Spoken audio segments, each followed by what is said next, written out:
blockers tend to be more useful for patients with gain of function and not always beneficial for children with loss of function. So we are again developing a novel sodium channel blocker, again called Prax 562, for children with gain of function variants.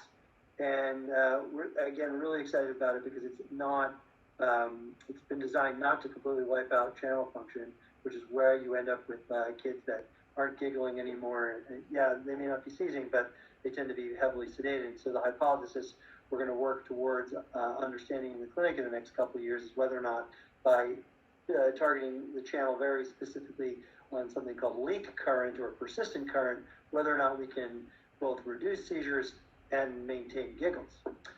So I'll tell you a little bit about where the molecule is in development right now, and kind of get you looking forward into the next couple of years of what we think is our roadmap towards getting this molecule into some patients. So take a step back first and say in 2018 at AES, at the Acute Syndrome Foundation meeting there, I attended, and at that time our CEO, Kieran Reddy, gave a talk about Prax 330.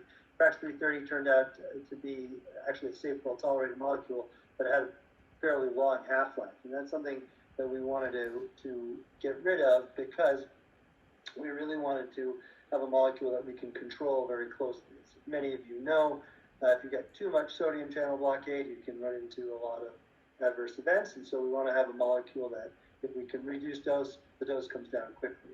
So molecules with a long half-life, you can't do that. So now we have brand new one called Prax 562, and it's being studied in a first-in-human adult study. That's typically where these small molecules start. That first-in-human study is in healthy volunteers, and we're just looking to see if the molecule is tolerated by human beings. That's really the first question. Is it safe, tolerated, and what does it look like if you give one dose? What does it look like in terms of what shows up in the bloodstream? And if you give 2 doses, do you get double the amount in the bloodstream? Not all drugs work like that, and that's not a foregone conclusion.